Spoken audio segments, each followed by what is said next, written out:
حضرت سیدنا عمر فاروق رضی اللہ عنہ صحابہ اکٹھے ہو کے گئے.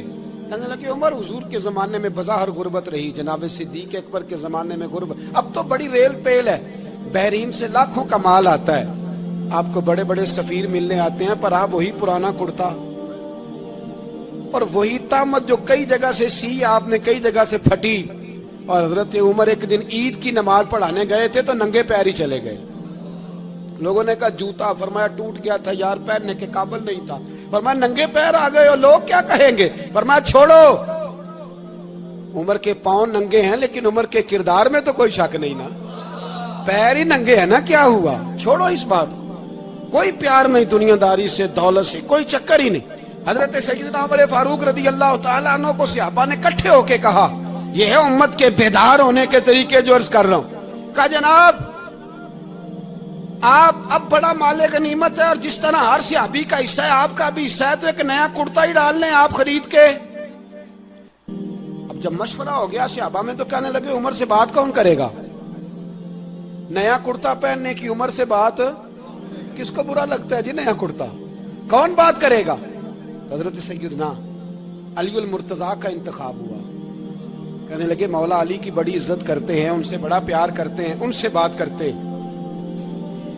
تو حضرت علی کو بلایا گیا، عرض کی حضور مہربانی فرمائیں حضرت عمر سے کہے نئے کرتے کے لیے. آپ فرمانے لگے عمر میری بڑی قدر کرتا ہے، بڑی بات سنتا ہے، پر یہ والا کام نہیں میں عمر سے کہہ سکتا، یہ کسی اور سے کہو.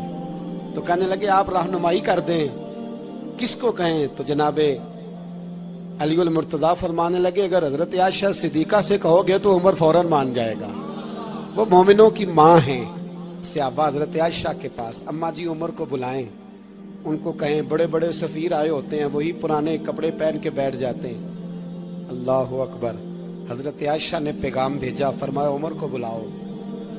عمر فاروق دوڑے ہوئے آئے، پردے کے پیچھے حضرت عائشہ کے پاس گھٹنوں کے بل، اماں جی دیر تو نہیں کر آیا میں آنے میں؟ حکم ہو، حضور کے گھر سے پیغام آیا، بڑے بڑے سفیروں کو چھوڑ کے بھاگے. حضرت عائشہ صدیقہ کہنے لگی عمر دیکھو جائز پیسے ہوں تو اسلام اچھے لباس سے منع نہیں کرتا، اب بڑا بڑا مال آیا ہے، اب تیرا بھی حصہ ہے، تو صحابہ کرام کی خواہش ہے کہ نیا کرتا پہن لو، بڑے بڑے سفیر آتے ہیں، حرج بھی کوئی نہیں، جائز بھی ہے، کوئی منع نہیں. حضرت عمر نے گردن جھکا، جی اماں جی، جی اماں جی، جی اماں جی. حضرت عائشہ کہتی ہیں بات ختم ہوئی، عمر نے گردن اٹھائی تو عمر کی داڑھی آنسوؤں سے بھری ہوئی. کہتی ہے مجھے کہنے لگے اماں جی میں تو صرف مسجد میں دیکھا کرتا تھا، آپ تو مصطفیٰ کو دن رات دیکھتی تھی، جس طرح کے کرتے آمنہ کے لال نے پہنے ہیں مجھے بھی پہنا دو، میں تیار ہوں، میں پہن لوں گا، میں تیار ہوں، پر جس طرح کے میرے نبی نے پہنے. حضرت عائشہ کہتی ہے میں پھوٹ کے روئی، میرا پلو آنسوؤں سے بھر گیا. فرماتی ہیں میں عمر کی بات سنتی گئی تو میرا پلو آنسوؤں سے، میں نے کہا عمر تو جا، تو ٹھیک ہے.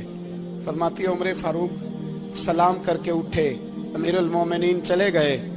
اس کونے میں صحابہ چھپے ہوئے تھے، وہ آئے، کہا اماں جی کیا بات ہوئی؟ تو میں پھر رو پڑی. میں نے کہا کیا بتاؤں، تمہیں پرانے کرتے نظر آتے ہیں، اسے محمد عربی کے جلوے نظر آتے ہیں، اسے رسول اللہ کا رنگ نظر آتا ہے، اسے وہ غلامی نظر آتی ہے. عمر کو دنیا سے پیار، اور دنیا سے پیار نہیں تھا، دعا پتہ کیا تھی؟ یوں جھولی اٹھا کے اللہ مرزقنا شہادتن فی سبیلک وجعل موت فی بلد حبیبک. اللہ عمر کو بسترے والی موت نہ دینا، موت شہادت کی دینا، اور میں میدان میں جا کے نہیں مرنا چاہتا، مجھے رسول اللہ کے شہر میں موت چاہیے.